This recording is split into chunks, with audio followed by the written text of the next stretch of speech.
6:30, February 16th. We have a quorum. We have one commissioner missing, Commissioner Como.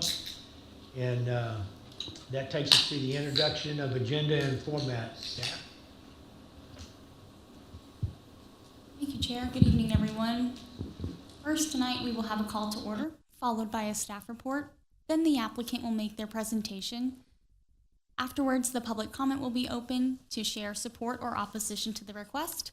Please state your name and address for the record and be brief and to the point within a 3-minute time frame.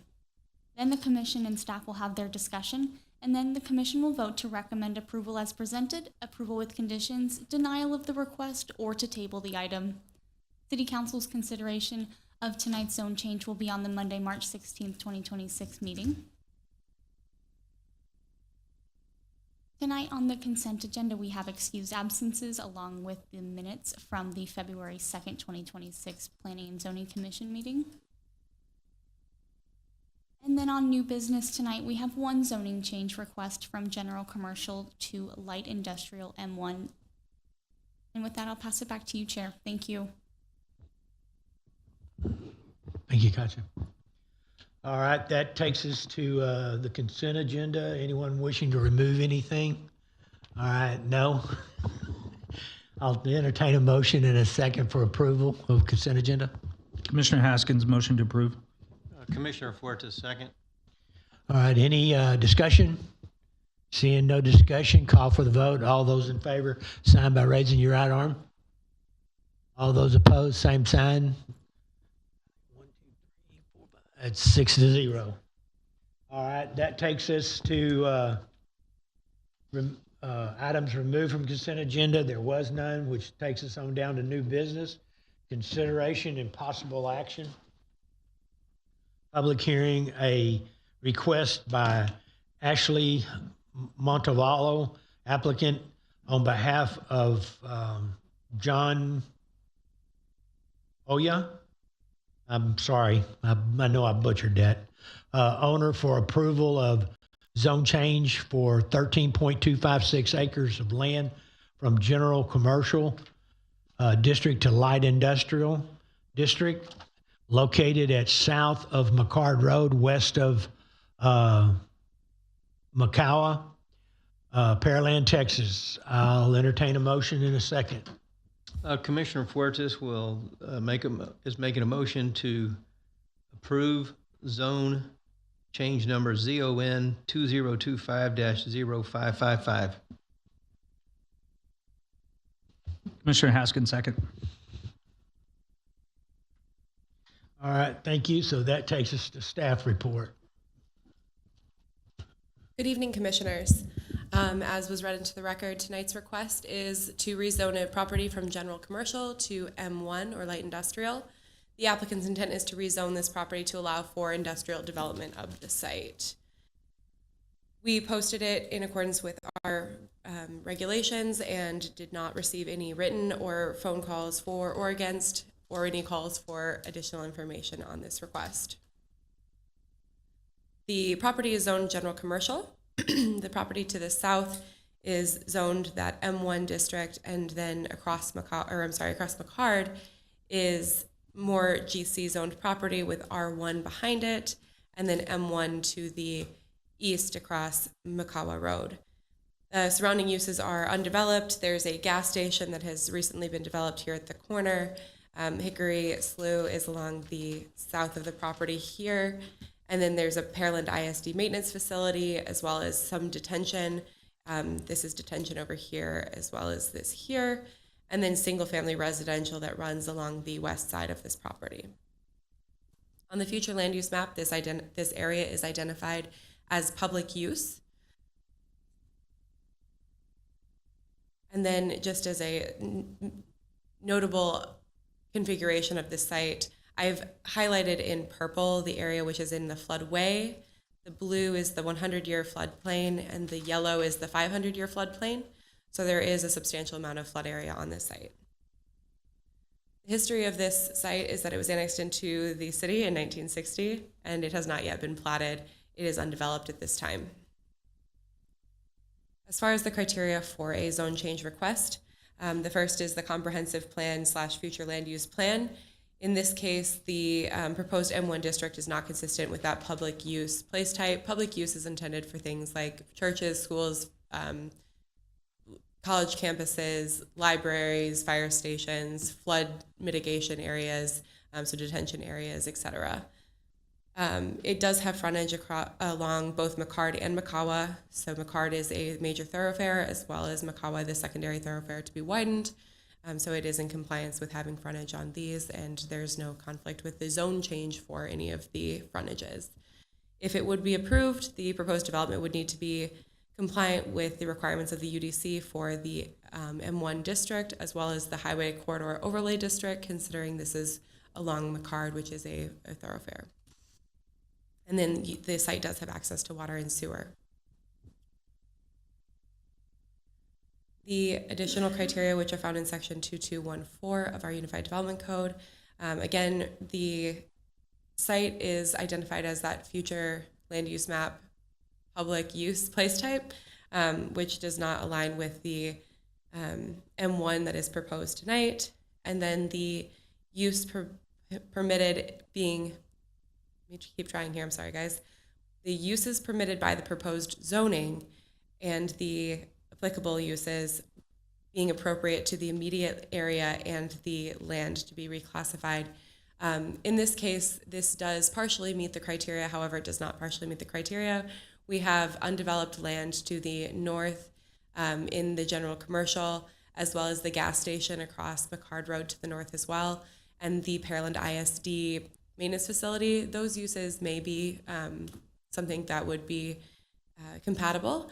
The undeveloped land, it is yet to be determined. However, with it being zoned GC, it is a lighter intensity zoning district than the M1, so you may or may not have compatibility with those uses. As far as the gas station and ISD, those are probably compatible with most of the uses that are in the M1 zoning district. But there's also the detention facility and the single-family residential properties that are to the west of the site, which are less compatible with the M1 proposed district. The zone change itself is not going to have a substantial impact for the public schools, street water supply, sanitary sewers. However, with this being in the floodway, it is something to keep in mind. But again, that would be based on the use that's proposed for the site and not for the zone change itself. So it is in conformance with that criteria, as well as the final criteria, which would be the public health, safety, morals, or general welfare. The zone change itself would not be in conflict with that. However, the use that is put on the site would be something that this again would be reviewed against. With the proposed zone change meeting 2 of the 4 established criteria and needing to meet those requirements of the UDC, it is inconsistent with the comprehensive plan's future land use map, and it only partially aligns with the surrounding zoning or land uses. So therefore, staff cannot recommend approval of the zone change request. And that ends staff's report. I'd be happy to answer questions when you come to that point.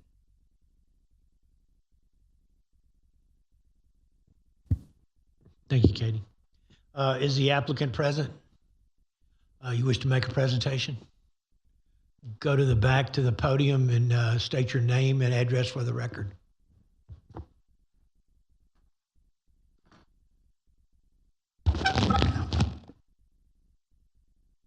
Hi there. My name is Alex Quadra. As for the address, do you need the site address or my personal address? Your address. I'm at 5019 Isidore Lane in Missouri City, Texas, 77459. Okay. Yeah, okay.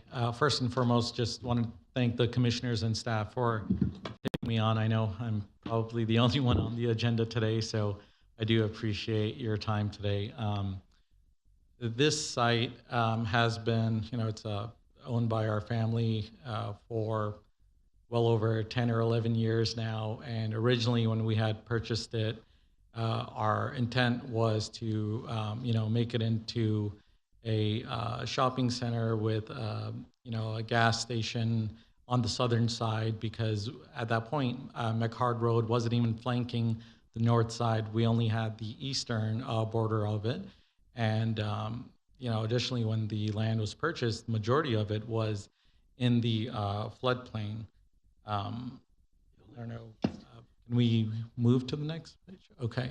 So we had done our due diligence, and we had talked to the city planning department, et cetera, and they had requested that we do a drainage study. We had at that point paid $60,000+ to do a drainage study to figure out, hey, how much of this portion of this 3-acre site can we develop?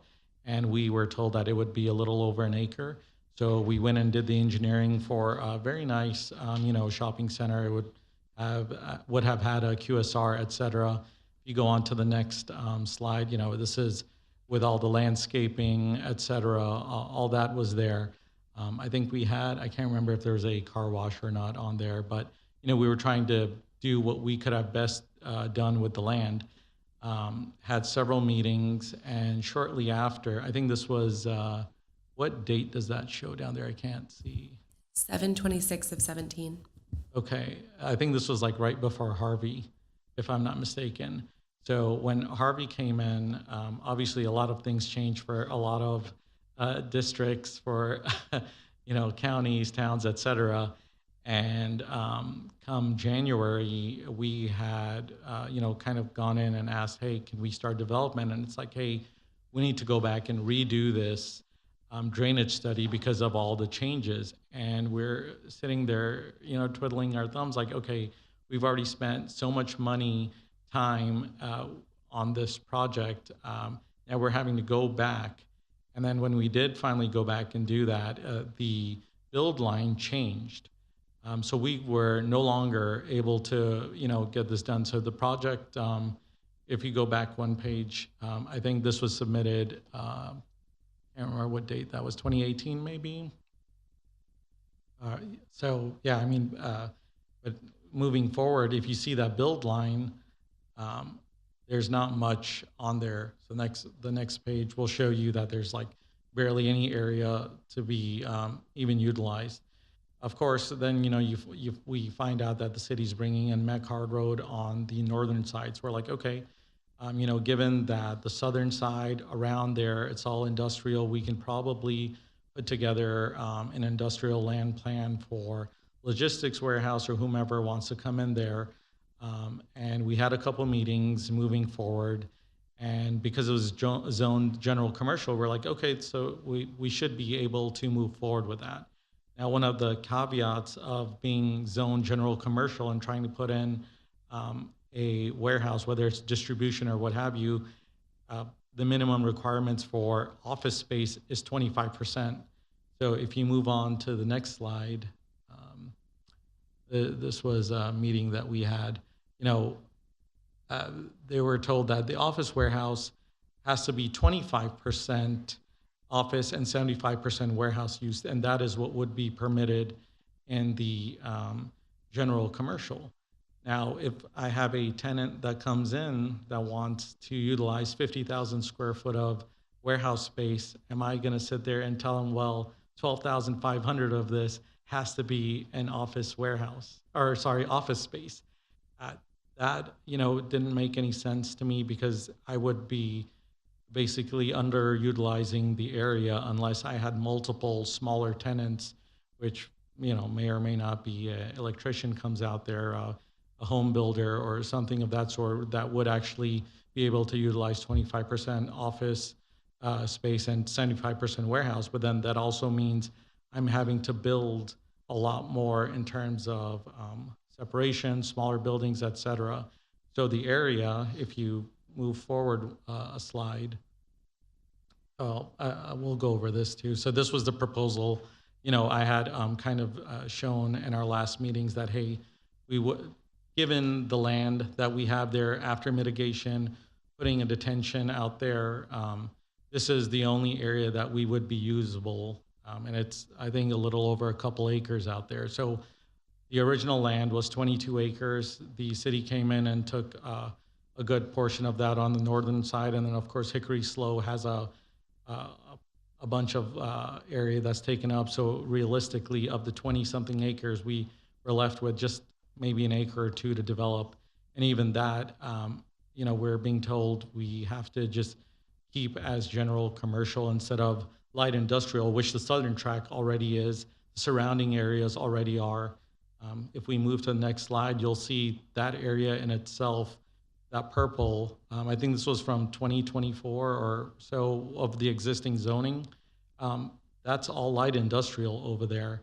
And all we're asking is our other half of the tract that we can only develop, because we can no longer develop the southern tract, we be allowed to do light industrial so we aren't restricted. If a tenant comes in and asks, hey, I want to just use this for a distribution center, I don't need 25% of my space as an office.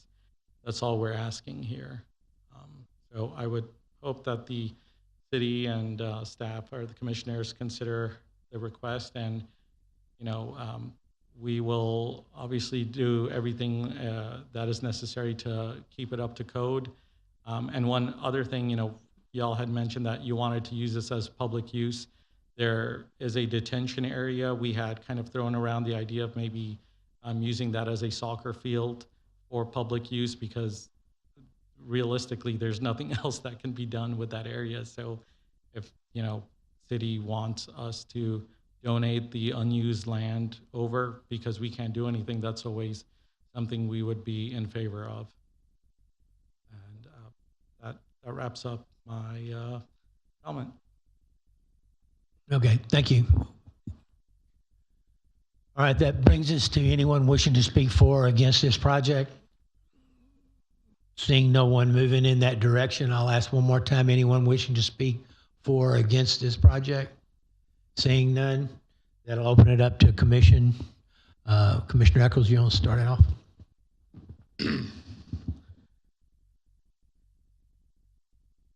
Help me understand, Katie, on this request.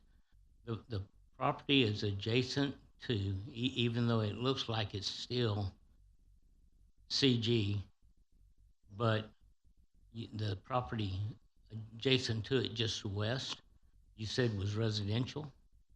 So you have residential in CG? Yes, there are currently residences in the general commercial zoning district, which is to the west of this property, right here. Okay.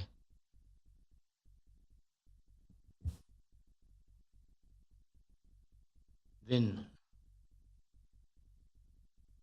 looking, I mean, even if we would rezone this M1, with this being in floodway and also in the 100-year floodplain,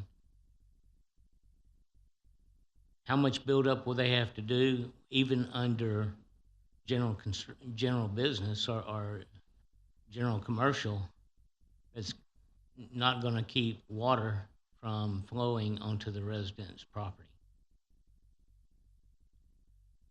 Would be a substantial amount of mitigation that would have to take place on the site in order to develop it based on the flood zones.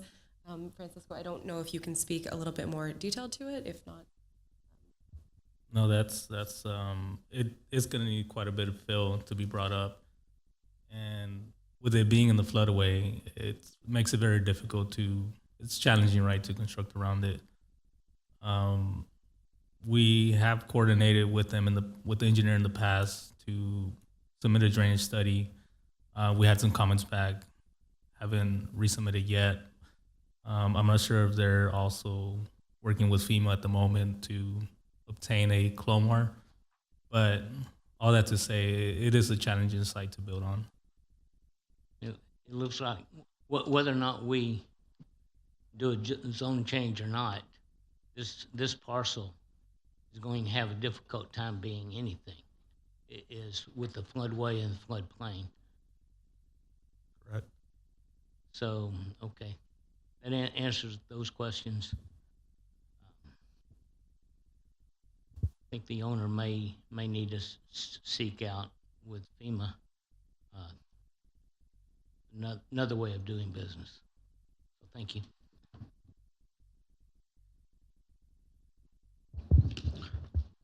Thanks for coming tonight.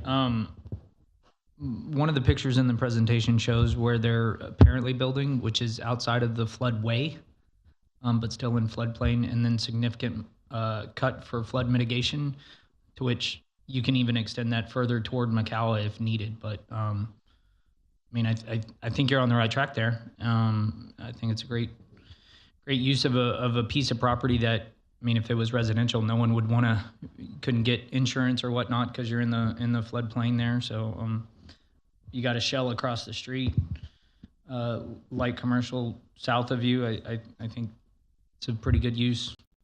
The only thing that's really available, and if it's warehouse use, storage of that semi-nature, that it's all insurable at a reasonable means. So I think it's a good look. Just do what you need to finish it out. Thanks.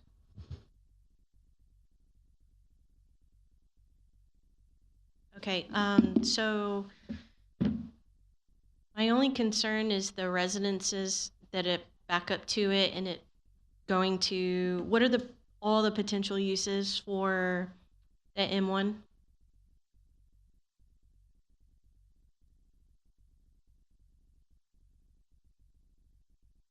I mean, I don't have a problem if somebody just says, hey, I just want somewhere to store. I don't need a lot of office space. I just want to store, but I don't want to open it up to everything that could be under that list.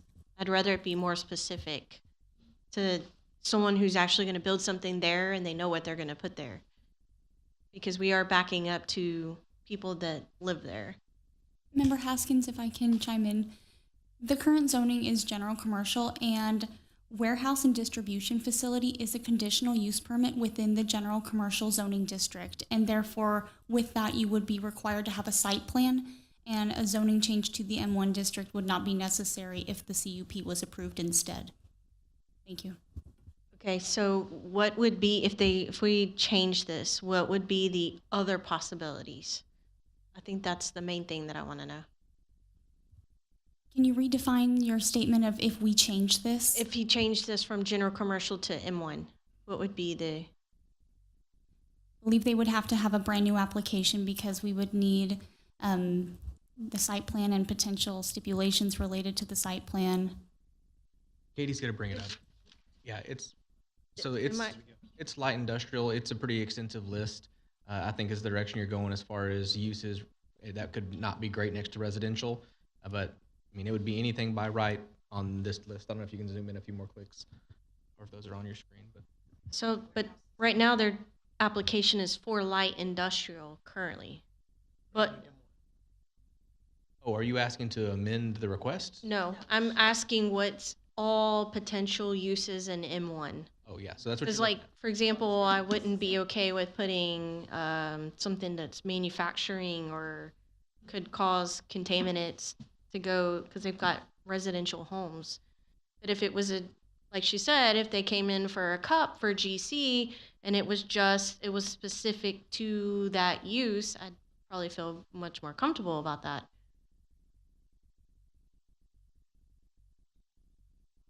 Yeah, but see, it could allow for a dump or landfill. So I think for me, I'd prefer that they left it as GC and then came and did a cup specific for that use versus just opening all the other potential uses of light industrial.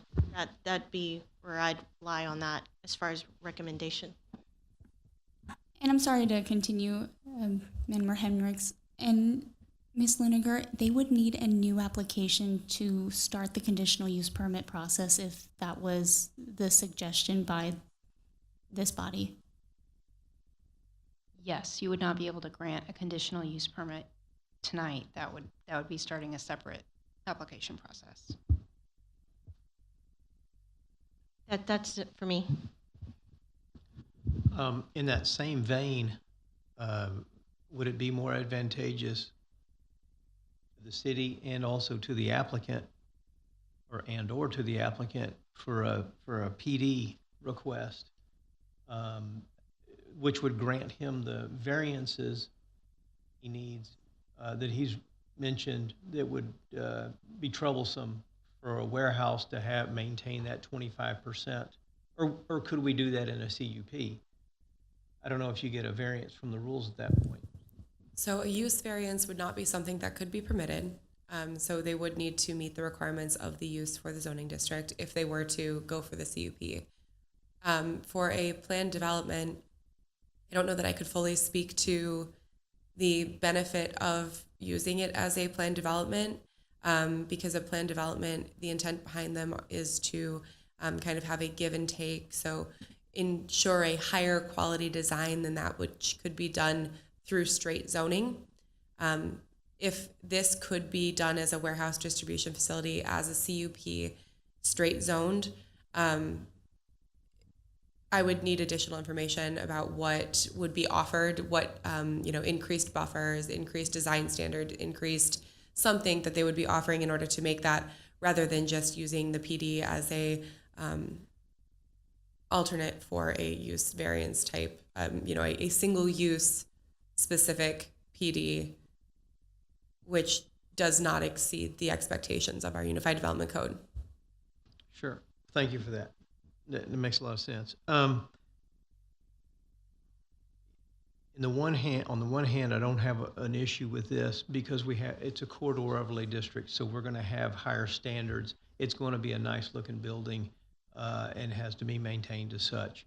On the other hand, I do feel for the neighbors, and I'm not sure where their houses are here, but we have that rule in the retail note, and I keep going back to it, right? The angle of sight, right? And I did some math.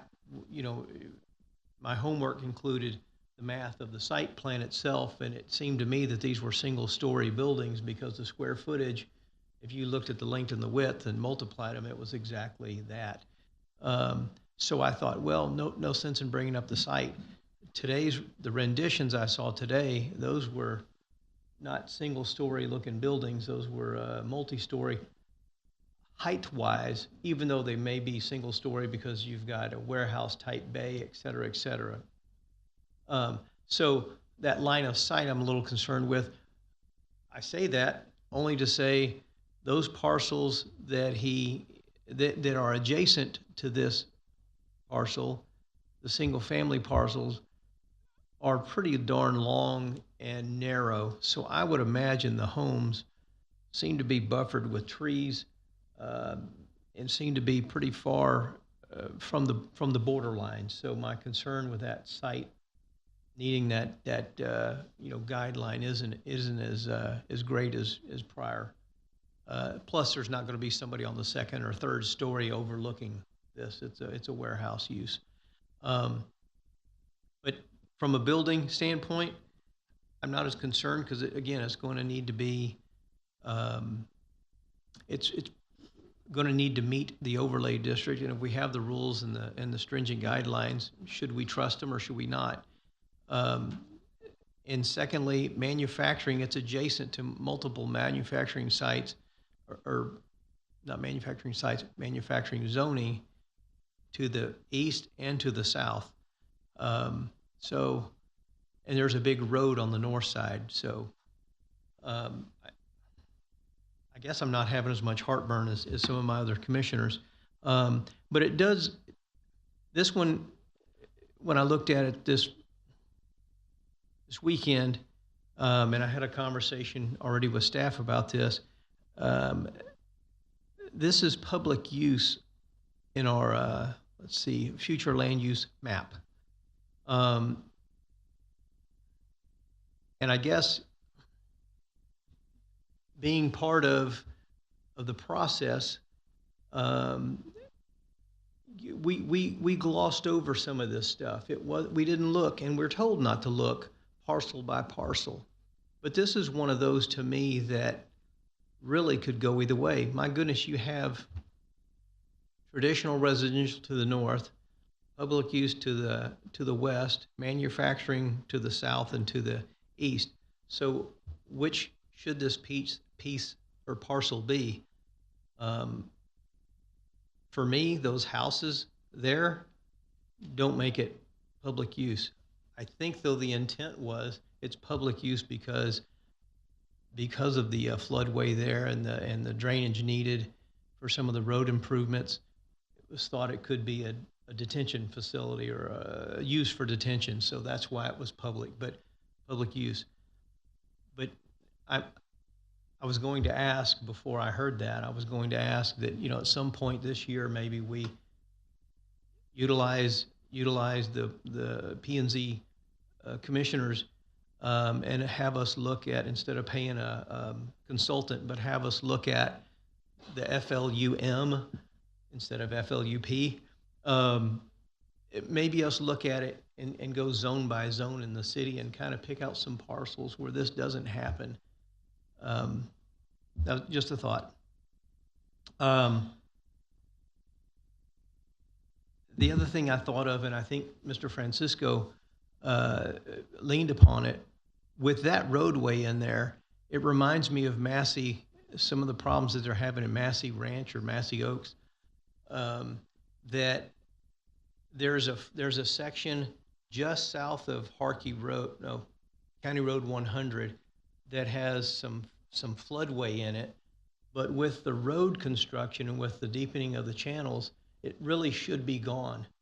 And so all those homeowners have filed a CLOMAR, or they are going to file a CLOMAR to remove the floodway designation. And I wonder, with this road, new road, you have floodway to the north and to the south, bisected by a road. It just doesn't make a lot of sense to me, but I might be ignorant on that. So please. No. I mean, you're correct. It's one of those things. Whenever the road was constructed, was intended to be outside of the floodway, right? So the road itself can be outside of the floodway, or might be currently outside of the floodway. However, the tract is just adjacent to Hickory Slough, so it's still within that floodway portion. But that's part of what they're working on study, right? To submit to FEMA and try to get that CLOMAR. See, and I don't know if we're doing the cart before the horse here, if that's the right saying. If in fact they get the study and the CLOMAR comes back and they get the engineering write-off and the city write-off, or whoever has to sign off, if FEMA has a sign off, now we're talking 13 acres of M1 versus 3 acres.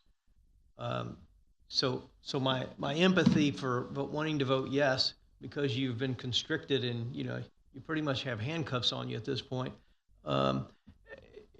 would be gone. And I don't know what that future looks like for a 13-acre parcel of M1 versus a 3-acre parcel of M1, right there in a corridor overlay district, et cetera. So I'm a little confused there. Hey, Alex, I have a quick question. So you're wanting to not be general GC because you don't want the percentage, the split on the 25-75? Could you please go up to the... Sorry. Because if you kept it at GC, the warehouse distribution fits within that realm. Yeah. Which I think it sounds to me like that's really what you're looking for. And honestly speaking, if someone comes in and says, hey, I want 50,000 square foot of logistics distribution, I'm all for it. It's just, I don't want to put a, restriction on him like, hey, well, 12,500, you just have to have like a big open area with vending machines. It's very common to have those restrictions, and I think people are used to that. Yeah. Because it just seems given the zone that it's in, because, as Francisco and commissioners were saying, there is a whole CLOMAR process and a LOMAR process that we have to go through. Now, is that going to allow us to build 13 acres of the site? That's the same thought we have. It probably won't, based on our previous findings with the drainage reports and this new drainage report. It'll maybe allow us to build, on this, instead of just like that, whatever, half an acre or 1 acre, maybe it'll allow us to build enough so we can get these 3 buildings in there. And, per the plans, you may have the rest just as a mitigation zone, because there will definitely be quite substantial amount to mitigate.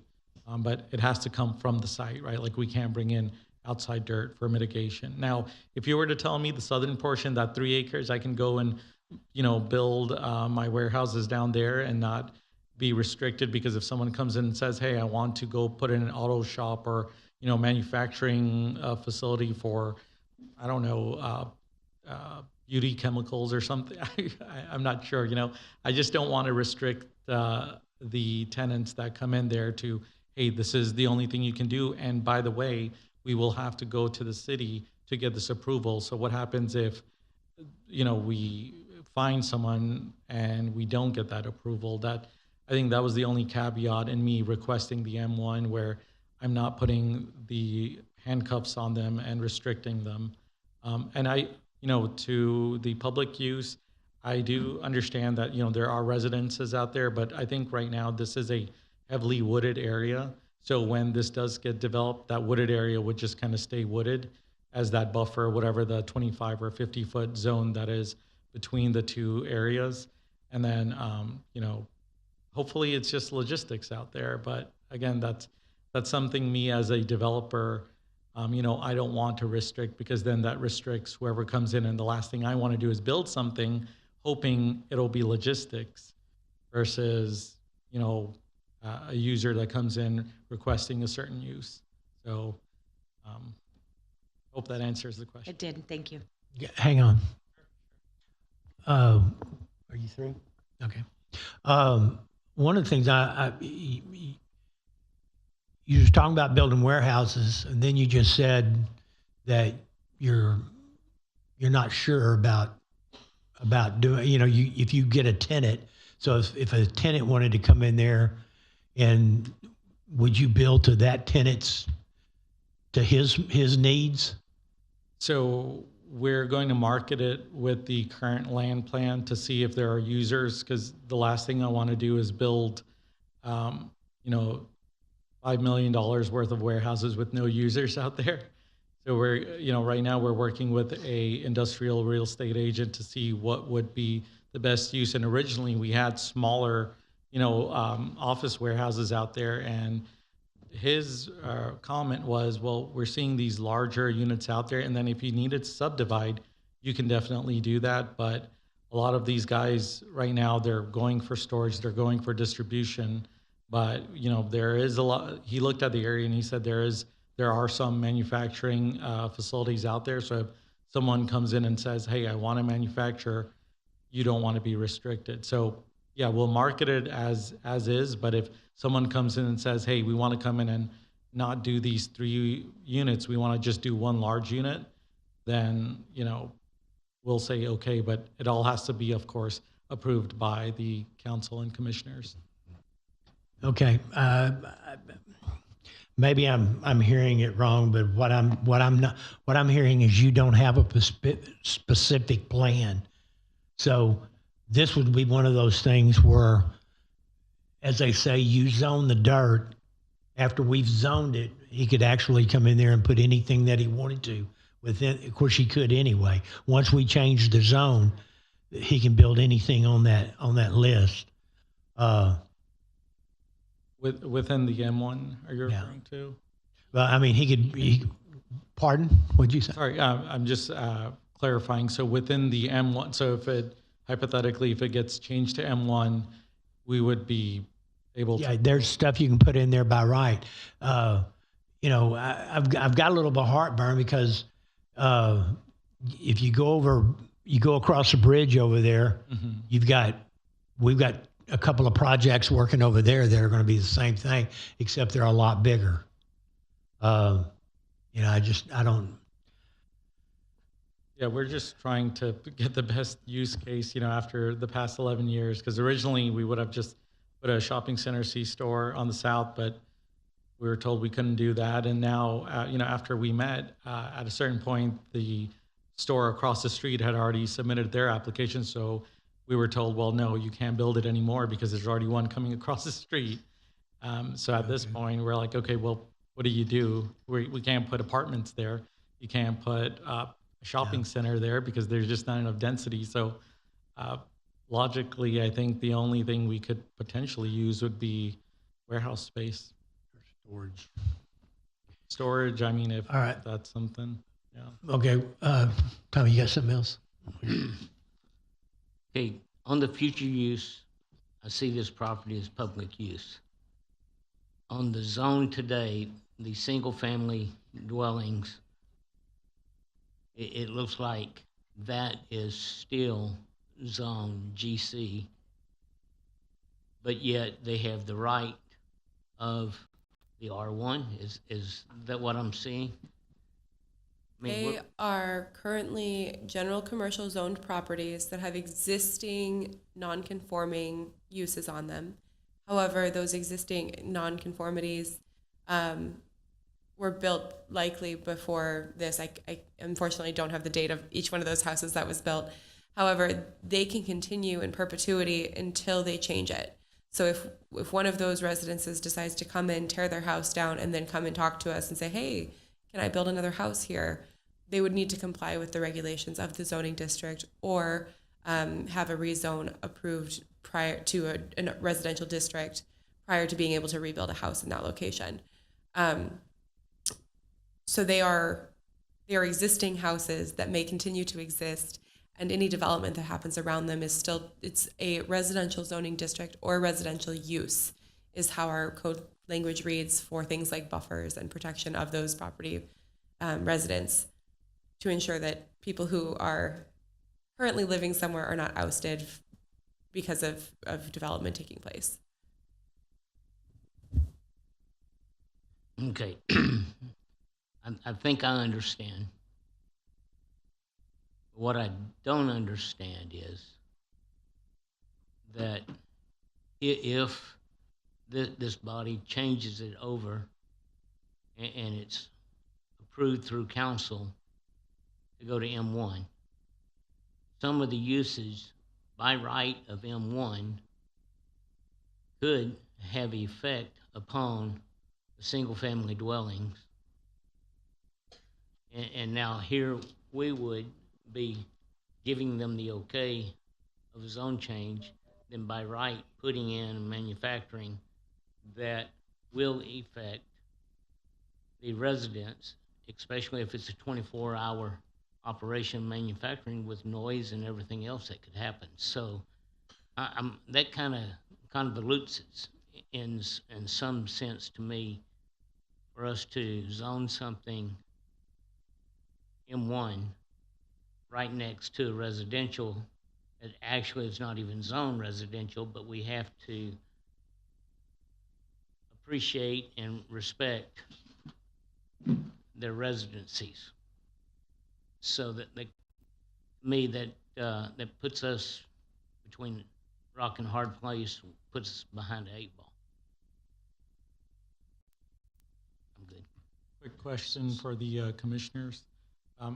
Hypothetically, this was something that had been asked by a previous realtor, or when I was speaking to them, they had said, "Oh, well, what if you went out and bought the residences in the back?" So, hypothetically, if the residences in the back were purchased, and there are no longer residences in the vicinity, and that entire tract is requested to be zoned to M1. Would that be an issue if there are no longer residences butting up against it? That's a tough hypothetical, but it just makes me want to clean up our zoning map a little bit, because I don't know that the corner of Woody and McHard is a true GC corner to begin with. I mean, Woody's not a major thoroughfare like McCowa. McCowa, it makes sense for those 4 corners to have been GC. Although now you have a declining roadway that doesn't give access to the east side. So I don't know that that's a good GC corner, but I just don't see, the gas station made sense where it's at the northwest corner of McCowa and McHard because of access, egress, et cetera, coming onto McHard and or McCowa both. This one doesn't, because it's not, it's got a floodway right there at that corner and limited depth from McHard. But Woody itself is not a major road.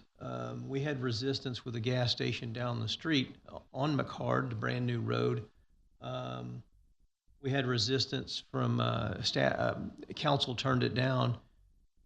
Similar gas station type use. But I don't know if you bought all 5 of those, if somebody else bought all 5 of those and came in and said they wouldn't have to come in, they could do anything in that GC by right. Just don't know if that's a good use for that land. It just seems to me, I'm looking up, even north of McHard and east of Woody, it says traditional residential. Are all those traditional residential? But when you look at the future land use plan of this, that is the future land use plan, I'm sorry, this is the current zoning. There's R1s there, but there's also a lot of that in red, which is general commercial. So we have more non-conforming. I just don't know if we don't need to do some exercises to clean this up, and I'm not volunteering that for staff. I'm more than willing to utilize the P&Z, or at least me, to do that. Just to clarify, commissioners, the current zoning of the property west of Makawa but north of McHard in that area is general commercial. The future land use map identifies that area as traditional residential. So the future land use map of this is saying we should be looking at that intersection, that Woody intersection, and things west of Makawa, north of McHard, or just generally west of Makawa as lower intense uses rather than increasing them. So a lot of times you see it go from, a residential to a commercial, or a commercial to an industrial. In this case, the future land use map is saying, hey, let's soften this corridor and make this public use on the south here, where there is already a large detention area here, as well as the smaller detention area in this corner that is zoned M1 currently. But then instead of the commercial uses along this intersection, it's going from that commercial to a residential and then compact residential. So while I cannot speak to the application in the future, we would be taking a look at the same future land use map through 2040 to take a look at that. I know that we're going to be expanding Makawa. Do we know how far out that is? Any idea? I would have to verify. Yep.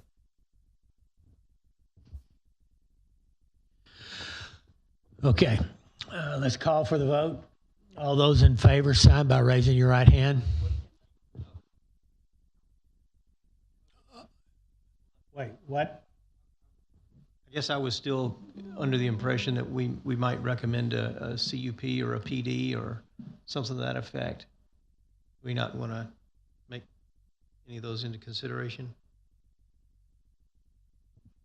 I think you would still need to have an action on this item. I mean, there's no changing what's in front of you tonight. That's not a motion that we can make. You are absolutely correct. All right, call for the vote. All those in favor, sign by raising your right hand. All those opposed? 1, 2, 3, 4. Well, okay. All those in favor of sign by raising your right hand. All those opposed? That's 3-3.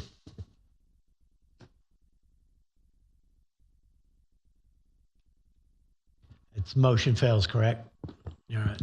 That is correct. All right, that takes us into discussion items. City Council update report. Thank you, Chair.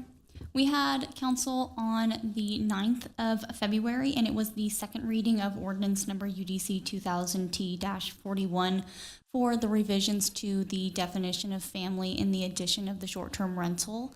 And it was recommended for approval with a success vote of 7-0. Okay. Thank you. All righty, our next P&Z meeting will be March the 2nd. Does anyone know of any conflict? All right. That brings us to, it is 7:20 and we adjourn this meeting.